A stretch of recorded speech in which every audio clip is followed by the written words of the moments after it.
Bonjour, donc dans cette série de vidéos, je vais commenter la première série de diapositives sur l'introduction du cours GSF 2103, gestion des institutions de dépôt. Donc dans cette première série de diapositives, on va voir une brève histoire bancaire mondiale, canadienne, origine de la monnaie et autres. Donc comment est-ce que les humains s'échangent des biens entre eux autres? Il y a possiblement la violence, la force, mais dans une communauté, ça fonctionne pas très bien. Le troc, objet pour objet, sauf qu'ici, on se bute à la coïncidence des besoins. Si la personne qui veut du poisson n'a pas nécessairement besoin de ce que nous, on pourrait lui donner en échange, là, on risque de ne pas réussir à obtenir l'objet convoité. Donc, la façon la plus facile d'échanger des objets, c'est à l'aide d'un médium ou monnaie. Dans l'histoire de l'humanité, les objets qui ayant servi de monnaie sont coquillages, écorces, grains, sel, métaux, ainsi de suite. Monnaie.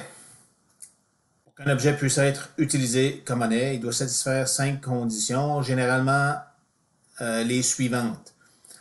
Être suffisamment rare pour être désirable. Donc des cailloux, du sable, du riz, c'est pas suffisamment rare. De l'or et de l'argent, oui. Le cuivre, pas nécessairement.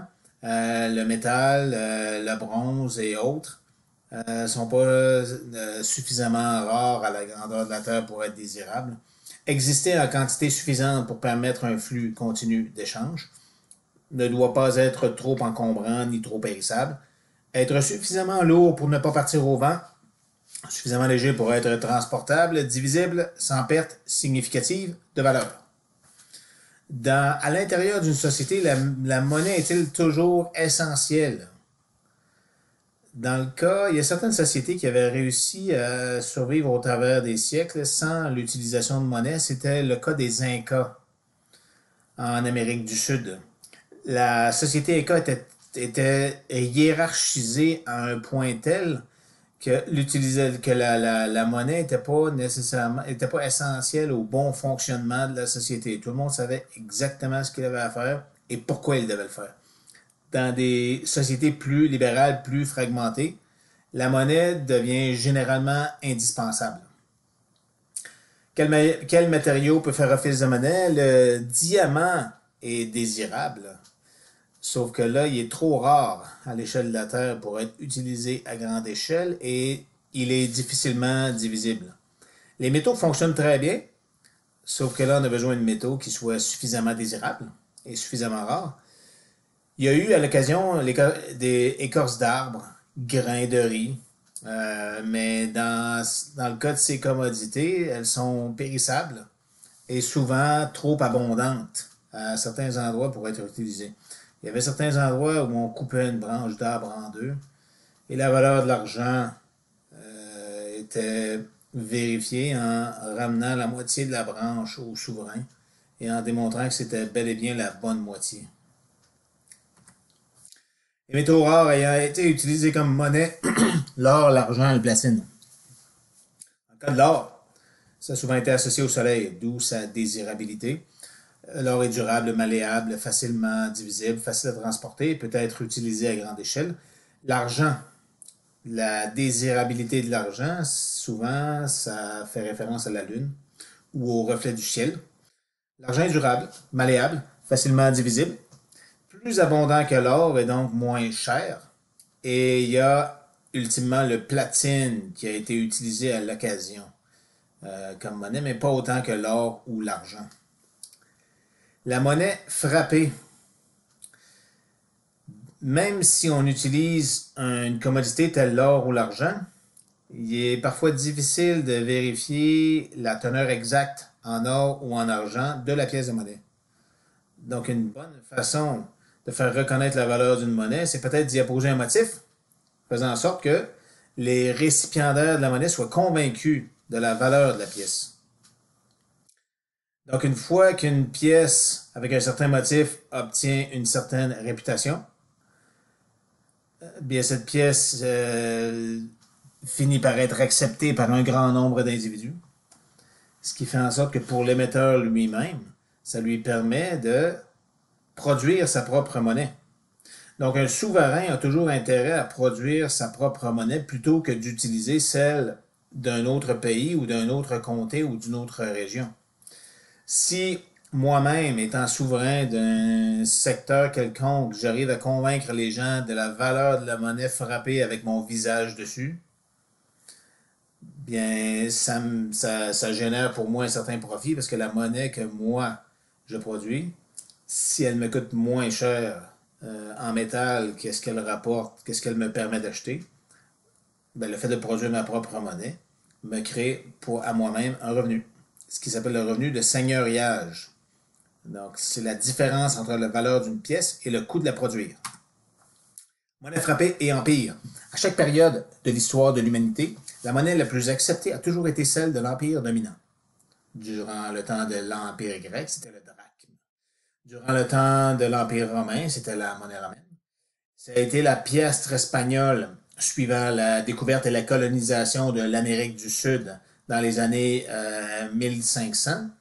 La livre sterling d'Angleterre de 1815 à 1914 et le dollar américain aujourd'hui. Monnaie frappée et empire, voici l'exemple de l'Empire romain. En 269 avant Jésus-Christ, le système monétaire romain était constitué de deux principales pièces, une en cuivre appelée un as et une en argent appelée le denarius. Le denarius, c'est l'image qu'on voit plus bas ici.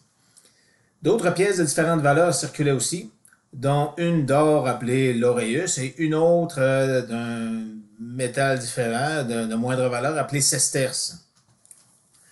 Le fonctionnement d'un système monétaire avec des pièces est d'avoir une pièce de référence désirable en or ou en argent. Dans ce cas-ci, c'était plutôt le denarius car l'aureus était plus rare.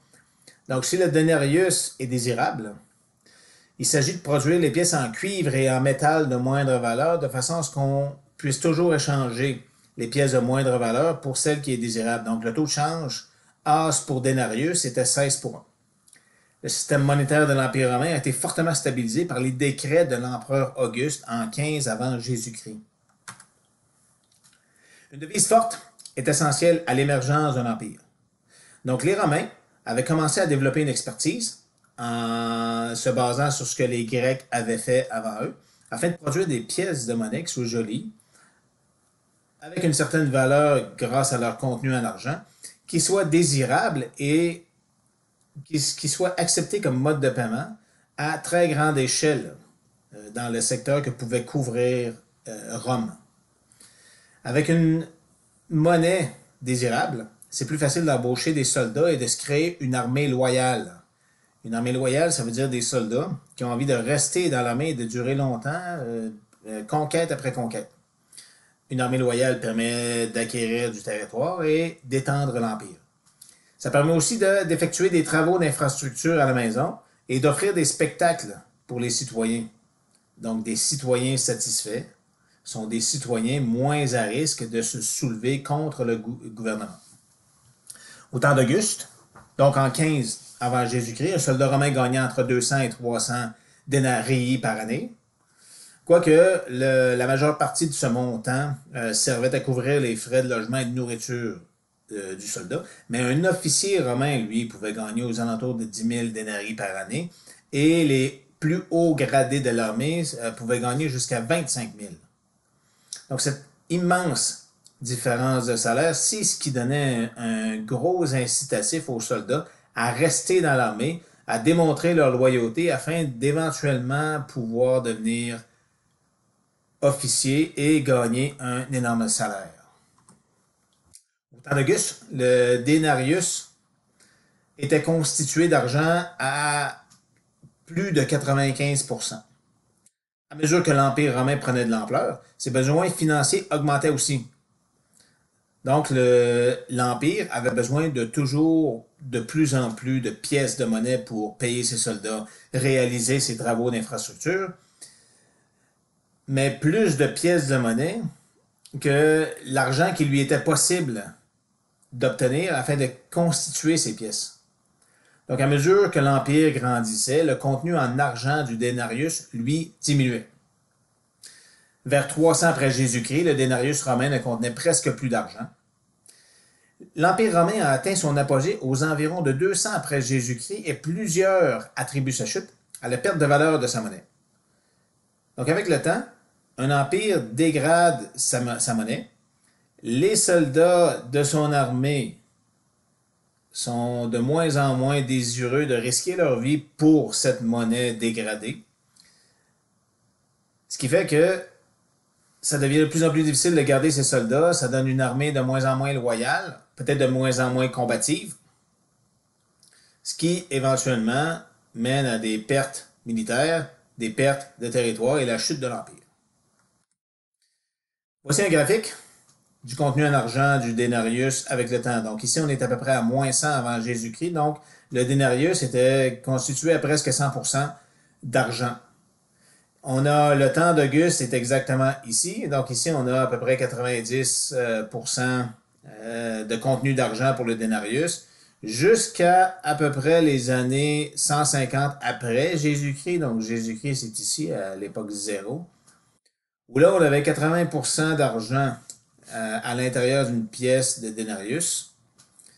Mais là, rapidement, le contenu en argent a été réduit et en 250, 275 après Jésus-Christ, la pièce centrale du système monétaire romain ne contenait plus du tout d'argent.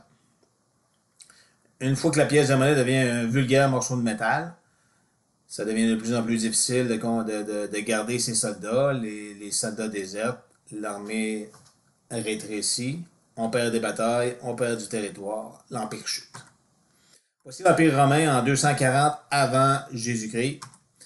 100 avant Jésus-Christ, un peu plus grand, c'est le territoire qui est en rouge ici. 50 avant Jésus-Christ, ça c'est l'époque de Jules César. Donc on a envahi la Gaule, l'Espagne, une partie de l'Asie, le nord de l'Afrique. Et là, aux alentours de 200 après Jésus-Christ, c'est à ce moment-là que l'Empire romain est le plus étendu. 275. Et là, les années 410, c'est le début de la fin pour l'Empire romain, le commencement du Moyen Âge. Là, on voit ici qu'il y a des pochettes de résistance. Et l'Empire romain s'est éventuellement effondré. Donc, la dégradation de la monnaie, c'est un phénomène observé avec tous les empires, tous les pays, et qui se répète avec le temps. Aux États-Unis, jusqu'en 1965, les pièces de 1$, 50 sous, 25 sous et 10 sous étaient constituées à 90% d'argent. Au Canada, nous, notre pièce de 1$ était constituée à 80% d'argent. Donc, nous, dû à l'augmentation du prix de l'argent et à son utilisation dans les procédés photographiques, les Canadiens ont été capables de conserver le contenu en argent jusqu'en 1967. Sauf qu'en 1967, ça coûtait produire 1$ à 80% d'argent, coûtait plus cher que la valeur de l'argent lui-même. Donc, la pièce a été, nos pièces de monnaie chez nous ont été dégradées à partir de 1967.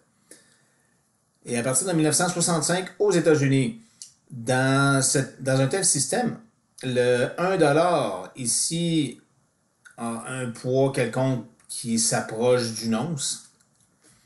Et les pièces de 50, 25 et 10 sous ont une taille proportionnelle à leur valeur. Donc la pièce de 50 sous a la moitié du poids de la pièce de 1$, la pièce de 25 sous, un quart, et la pièce de 10 sous, un dixième. Donc ici, si on regarde le contenu en métaux des pièces de monnaie canadienne, de 1920 à 1967, donc 20% cuivre, 80% argent. À partir de 68, la pièce, ça c'est la pièce de 50 sous. À partir de 68, 99% nickel, 2002 en montant, métal et autres matériaux moins coûteux. La pièce de 1$ elle-même, 20% cuivre, 80% argent jusqu'en 1967, 68 à 86, 99% nickel, 87 en montant, 91% nickel. 87 à 2012. Ça, c'est la pièce de monnaie de 1$ officielle, la pièce de collection, pas le 1$ qu'on utilise au jour le jour.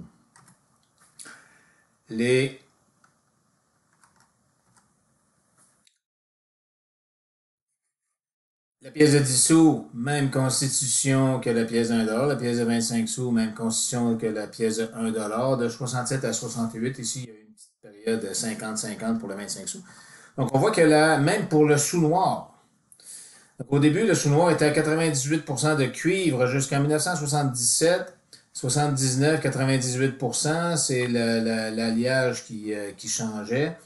Donc, les pièces de monnaie de 1 sou étaient en cuivre jusqu'en 1996.